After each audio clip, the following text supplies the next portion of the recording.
Welcome to Synced on Air. I'm your host, Angelique Robb, and today I have Scott Acme. That's right. That's right. God Acme. I'm here.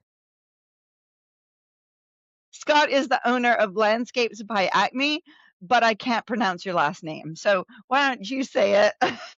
It's Horoszewski. But a lot of people call me Horoszewski. Acme like you do. So Scott Acme is fine, people. So I'm you can call me either or. It's always fun. So Well, just so everybody knows, this is our take two because Scott had a bit of a snowstorm hit during our first recording and thought we could get through it and just, yeah. So you said that's that fine. last time, and I'm like, I'm going to call you Scott Acme. Yep. Yep. It works. It works. It really does. Awesome. Well, Scott, thank you so much for joining us today. We recently saw each other at Equip Expo in the press room, and I was like, we keep bumping into each other at different events. We need to chat. We need to work together. Yeah, looking at your history, you have a lot of lessons to teach people. You've been in business for almost 30 years. Yeah, why don't we dive right into how you got into the industry and what your journey looked like? Well, it's been a fun journey. I've had a lots and ups and downs, but I kind of got into the industry right after high school, and I was actually supposed to go for commercial art. I was an artist when I was in high school and really good at art and stuff. And so that kind of pushed me a little bit the one way, but I kind of needed a job. And my uncle worked for a company and was like, hey, come on in. And started from the bottom and kind of worked up real fast. And that's what made me want to kind of start my own because I seen the potential there and kind of how it ran and everything, and the owner was nice and helped me out with some things, so it was like, "I think this could be a good thing." They do, so, that's how I started, so and So then you just started there. it's just Go kinda ahead. gone up and down, every year is different. I think that's a plus sometimes because not every year is the same. You're not always on a consistent thing, and even every week's not always consistent because sometimes you have breakdowns, you have, employee issues. It's never a perfect week, never. So, I mean, if you get a Never. perfect week, it's like, okay, something went wrong somewhere and I don't know about it. So, you Well, gotta so why do you take it. say that's a good thing?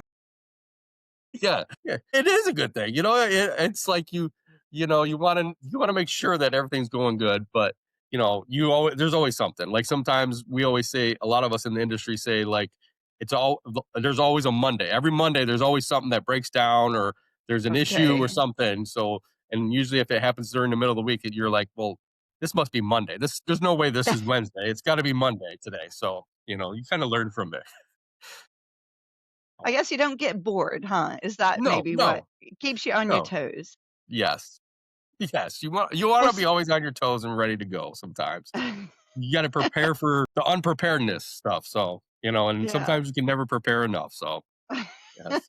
Well, so you worked for this company that your uncle introduced you to, and you said the owner was really helpful. So how long did you work for that company, and how'd you start out on your own then?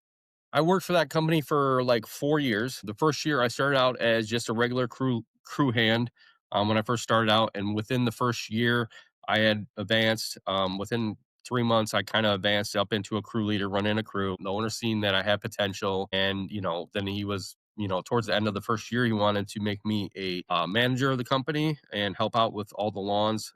He had kind of a bigger crew. He had, like, 3 mowing trucks, he had a landscaping truck, he had a fertilization truck, and he had only 1 manager, and that was kind of the manager that was kinda running all over the place, so he kinda wanted another manager, and then I kinda told him that I wanted to start my own, and, we started doing my own stuff on the side on top of working, so it would be I'd literally go in, work, 12 hours for him, and then just go and work, a couple hours myself plus the weekends, so it kinda he said, "Okay, well, I'll teach you some things, as you're running your own and, doing, being a manager." So it was always fun that way. And then halfway through my first year, he said, hey, I can help you out and I'll let you use some of my equipment if you go mow some of my rental properties that I have on the weekends. And I said, sure, why not? Like instead of using a 20-inch all the time, I'd love to run that stuff. So, it Yeah. was nice to be able to use his equipment, and it helped me out starting my own business to kind of run and see what I could do and, how much I could do on top of that. That's interesting because a lot of business owners are kind of afraid of people starting their own business. And, this business owner that you worked for actually did the opposite and helped you. Yeah, I mean, that kind of help and, does maybe it is out there a lot, but, that's a really cool thing how he treated you and even letting you use his equipment and helping you start your business. yeah, I mean, you it's didn't have to it's do that. no, a lot of owners don't do that, and I think it's an honor, and I think every company that I have worked for, they've actually been more open to it, and I think that's a good thing to be open to it because a lot of times people come and go, and I think if you don't show the potential that they can do and what they can push for, I think that helps out in the business because if you're not showing them and giving them all praise on everything that they're doing, maybe they're not going to do good for you. And you want somebody to do good for you. And even if that's one of their dreams is to start their own business, no matter what it is, if it's lawn care or anything, you're helping them achieve a goal by helping them out in any little bit of way that you can. And I'm honored that he kind of helped me out and kind of helped me push in one way that I wanted to go. So Yeah. And and was that and so you worked for him for 4 years, and 3 of those years you were running your business on the side. yep, yep. And then he kind of decided that he was gonna close up shop, which it was different because he kind of went out of the business. So he kind of was pushing it off to he was pushing to his sister really, and his sister, was going to take over, but literally pretty much disbanded in that year. And at that point, I was in the process of we were getting engaged and we were going to get married. So I kind of took a break and said, okay, well, I'm going to go off and do some other stuff. And I went and did some other stuff for a little bit, and then right before we got married, I got hired in by another big corporation doing Okay. fertilizations. So I kind of started to learn that afterwards and still kind of did my stuff on the side. And it was amazing to be able to learn how to do fertilizations on top of running my own business and working for Yeah. another company. So that was a good thing. So, and I worked for them Right. for, I want to say 4 or 5 years. I worked for them and Okay. learned a And lot. they did they know that you had your business on the side and they were pretty supportive as Yeah, well? yeah, Okay. they were more of they didn't want we weren't no competition because they didn't do any mowing. They just Okay. did fertilization, they did spraying and stuff like that and some prunings, but they didn't want it wasn't like we were competing against each Competing. other. Yeah. So, it was more of like you came in, I got in there, worked for them at 5 o'clock in the morning. We'll get loaded up and go out and do their stuff and get my route done usually by 1, maybe 2 o'clock the latest, and I'd be have the rest of the day to kinda go do whatever I was doing on my own, so that kinda helped Hmm. me out that way, and, like I said, they kinda took me through all the training, which was also a plus for me where I didn't have to learn all that stuff on my own or have to go through all the classes, so it was kinda a benefit on top of, running my own business, so and Yeah. then just had to once I got done with them after my 4 years, it was kinda like, okay, I can do fertilization, but I had to wait because they had a no compete for, 2 years, Okay. so and I had to wait Yeah. for 2 years to do fertilization, To but add that to your that's services. 2 years that that you still could work on other things before you started fertilization, so Yeah. that helped out And too. so in that time, so I guess that's about 8-ish years, and you were doing mostly lawn care and for your own business. Correct, correct. Yeah. Okay, good. No, just to set the scene, and did you have people working for you at that time too? No, not till I No. actually left the fertilization company, I kinda did everything on my own, and I kinda kept it small, I think the first 4 years, if I wanna say I probably had, like, maybe a total of, like, 6 accounts, 7 accounts, so it wasn't, like, too much Yeah. because it was more on the weekends in the first 4 years. Little time was, at night depending on what was going on for the weekend, but as I kinda got after that, the next 4 years, I just kinda expanded a little bit more, and I had pretty much 20 I wanna say, like, 25 accounts before I pretty much quit, so that was kinda Okay. a good thing to kinda work up and just kinda be able Build to. up to. Yep, Yeah. build up to knowing what I could do on my own on top of it, so Well, because it is a big step, and yeah, I think it does help if you work somewhere where you can do it on the side, because that's not always the case, and no. you often do have to take a jump and start from scratch. So it is to, yeah, helps you take baby steps. But it sounds like you were working your butt off though. Oh, yeah. You know, you Yeah. worked hard for that. Yes, I did. Yes, I did. It was very long days, I'll tell you that much. So, yeah, you kinda got used to it, though. I think it kind of teaches you because even being working for a lawn care company, a lot of times people think, you go in, you work 8 hours, and working in the lawn care industry, a lot of times we work 10, 12-hour days just to make sure that everything gets done. So it's I think by doing it, working for a company and then doing it on my own, it kind of taught me that you're going to have long days. There's never a short day, unless it rains and it just constantly rains and you're like, what do I do? But I think it also teaches you by working for other companies, what else could you do during those rain days? So, no matter if you're working, in a warehouse or something, or, working for a lawn company on top of it, kind of teaches you different things that you can work and do during the rain days. So, Yeah, yeah. And so now your company or you and your people do almost everything yes, for yes. as okay. Yeah, So we do a lot how of did things. you make that transition? Because lawn care only for like 10 years, and Yep. then was that a hard transition to make or No, to do I feel hardscaping? like it was an easy transition because the first company we did mowing, we did fertilization, they did mulching. So I kind of learned a lot of that stuff as I was, in them first couple of years. And then I kind of just expanded as I was going on my own. It was, we were mowing and then I was like, okay, well, we can do mulching. I can do fertilization. I can do prunings.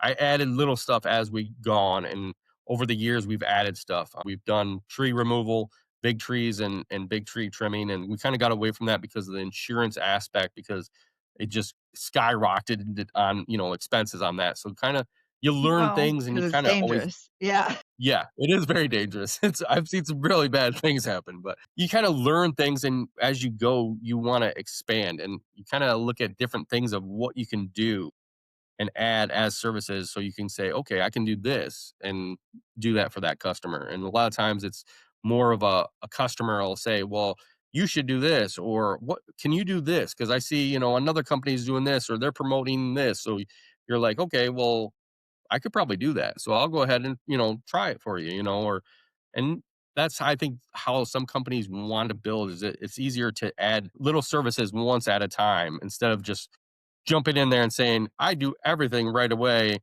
and you're by yourself and you're like, I do mowing, I do fertilization, I do aerations. But if you slowly add it, it's just gonna make it better for you so you're not overwhelmed all at once. So that's a good thing. Well, because it requires different equipment or different skill sets, Yes. Yeah.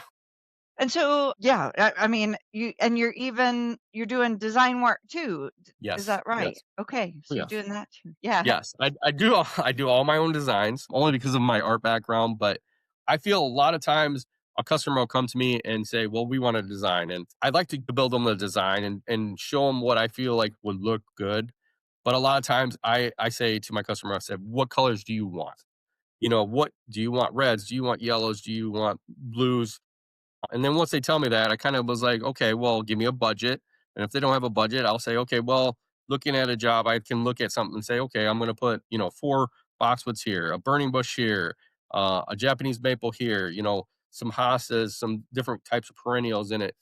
And a lot of times I'll go there and even when I'm installing stuff, even if I have a design for them and I show them exactly what I want, I'll put all the stuff there, the plants ahead of time, and I'll look at it. And if it doesn't look right to me, I'll go ahead and move stuff around and say, this is what I think will look better. And a lot of times the customers will come out and be like, wow, that's amazing.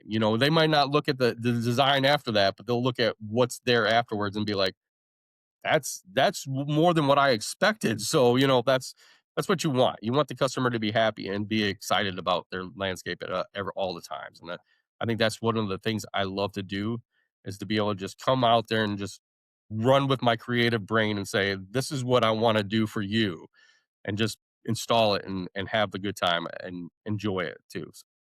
I didn't know that you were, interested in commercial art, and I mean, that does fit in very well with the design side of it. Yeah, do you think that, you know, in this career, you're getting the practical side, but also the design fix that you needed. Yeah. Yeah, I think it's good. I feel like having the art background helps my creative juices flow, you would say, because you can look at things differently than you can if you're just a landscaper, you know what the plants are, and you can be like, okay, well, going off of somebody that designs, we did a big job for a commercial complex, and they had an architect come in and design everything, and a landscape architect put in plants and everything. And once we got there with all our plants, we were like, well, this area shouldn't have grass. Why would you put grass here? This is more of a stationary area. And it was kind of like I had to talk to the building complex that we were doing and said, give if you let me add 10 more plants here, I can fill this plant place up and make it look beautiful. And you're not going to have that people going across here as grass is getting shot all over the place. It's just going to be a mulch bed full of plants and it's going to flourish. And it's going to be more beautiful than just grass. And I think that's one of the good things about having that art background is by, looking at it and saying, okay, I can make this different than what it is now. So Yeah. And evolve it a bit. Well, so, one of the things that we talked about, you contributing an article about is failures and, lessons you learn. lessons learned. I know that's a nicer way to put it, isn't it? Give us an example of something that comes to mind when you, yeah, when you talk about that. There's lots of lessons. I think, there's different ones that we can go off of, but I think the main thing is as you grow, knowing your numbers is a good part of knowing that and how you can grow your business. I'd say I was blessed to be able to get a lot of business at one time, but I grew fast. And I feel like sometimes if you don't know where all your numbers are and how to slowly bring up your business, it can come back and bite you in the butt. And, we grew fast real quick. Within the first 11 years, we had 10 guys working plus myself. So we had 5 crews out. And it kind of pushed you to where you're like, you're running all over the place. And if I Yeah. would have just took it slower and walked into it slowly and said, okay, we're going to add, 2 guys, we're going to add 2 guys instead of just trying to get out there and get all that done and, expand so fast. Because sometimes you're just looking at jobs and mistakes can happen quicker that way when you're not Yeah. prepared and you're pushed into it You're faster. too So busy. I think taking it slower and knowing every time you do a job or anytime that a job comes in by going back and looking at the numbers and saying, did I make a profit on it? What could I have changed to, you know, make it more efficient than, less efficient than it was? It might be perfectly efficient, and you go all the way through it, but still looking at everything and saying, what did I spend here? How long was I there? Did you Did I profit? Did you Yes. cover? Did I Yeah. profit? Did it work out? Did I say I was gonna work 11 hours here? Did I work 11 hours? Or did I work under it?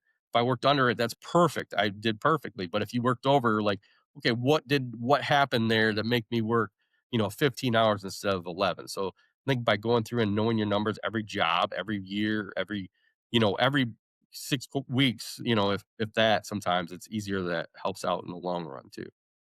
Yeah. And yeah, growing fast means that you also have to really know that your crews know what to do, and you can't be there all the time either. So you have a lot of locations to manage. But yeah. And yeah, it makes it really hard to keep on top of the budgeting and the profit and Yeah, I mean, we grew fast to where it was at that point, I think we were managing over 250 accounts, and it was kinda like you'd get a call of, like, something happened, like a gate was shut, so then the next day you're having a meeting like, "Hey, let's make sure the gates are shut."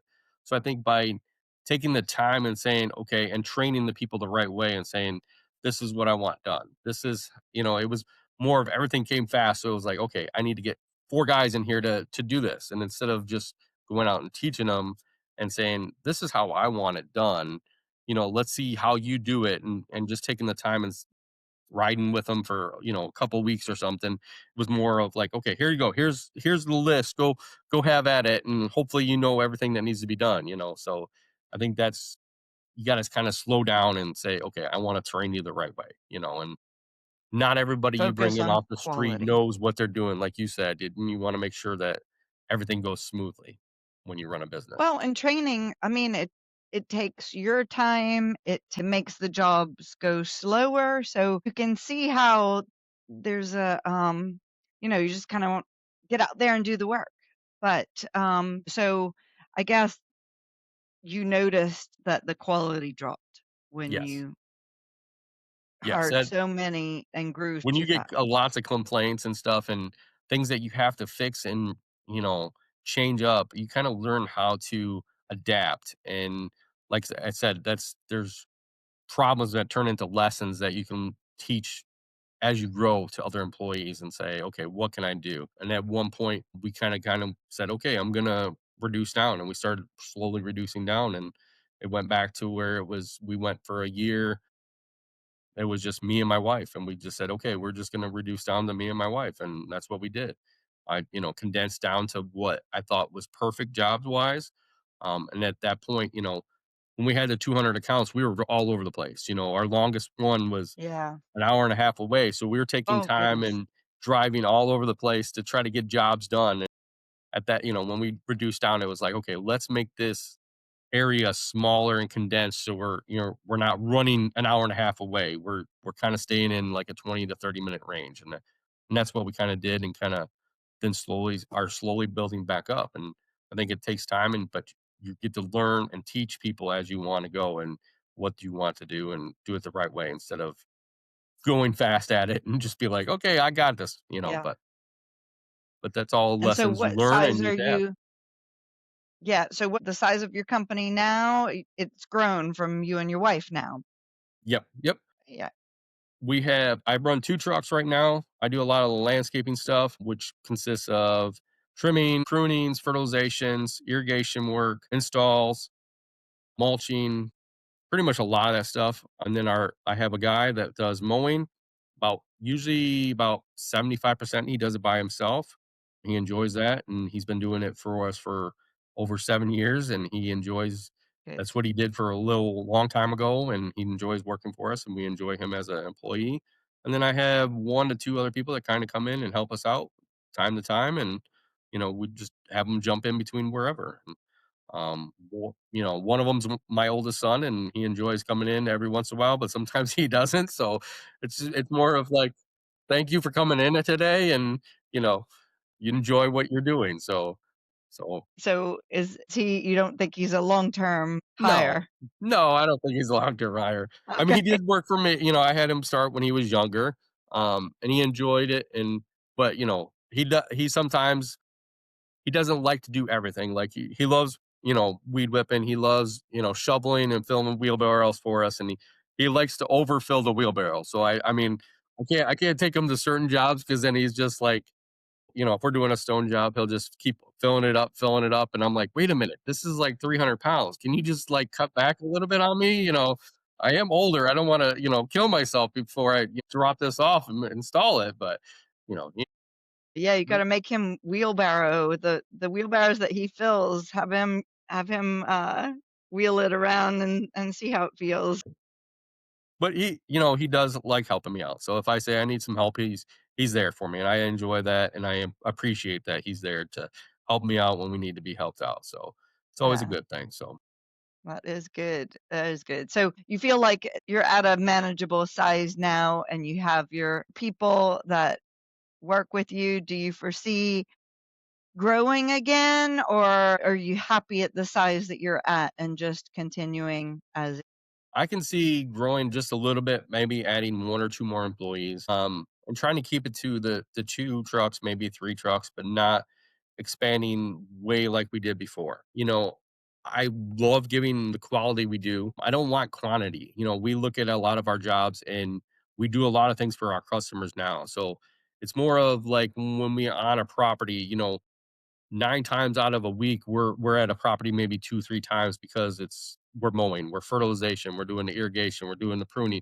So we're doing more stuff for a customer than we are just mowing. So I enjoy that ability to be able to do other things for people and take my time and do it the right way and give them 110% because that's what I try to teach my guys is, go above and beyond because you never know when that customer is going to say, to the neighbor, a neighbor's gonna come up and say, "Hey, I need somebody to do this." Well, my buddy Scott, he cuts the grass. He'll go ahead and do it. So, and that's what we get. A lot of our advertisements, word of mouth. And I think that's a good way to keep, marketing to your customers is by giving the 110% too. So, Sounds like you've got a great business, and yeah, thanks for sharing your yeah, like you said, ups and downs, and every you're building something. So, yes. there has to be lessons that you learn along the way, and I think by you sharing it with our audience, hopefully you're helping somebody not make the missteps. I would say I wouldn't you learn something from everything you do wrong. You learn more from the things that you do. Not that it's wrong, but like not right for you. You learn more that way. So, I think it's helped you become the success that you are. So great. I'm ready to teach people or whatever. I think every time everything I can give out will help somebody. There's always somebody out there that can learn from everything. And I think in this industry, you got to keep learning. You can't just stop learning because if you stop learning, you're not advancing yourself. And you want to always be able to advance yourself and your company. And so by learning from other people, it helps you grow. And that's always a good thing. Well, thanks for being on the show today. And fingers crossed we didn't have a snowstorm during the call. Nope. No snowstorm, no technical issues. So we're good today. So that's a good thing, right? Awesome. Well, what we'll do in the show notes is put your website and how to get in touch with you. And yeah, look forward to working with you more, Scott. Sounds good. I can't wait. Thank Well, you so great. much for having us on. Of course. Of course. We'll see you again soon. See you soon. Okay.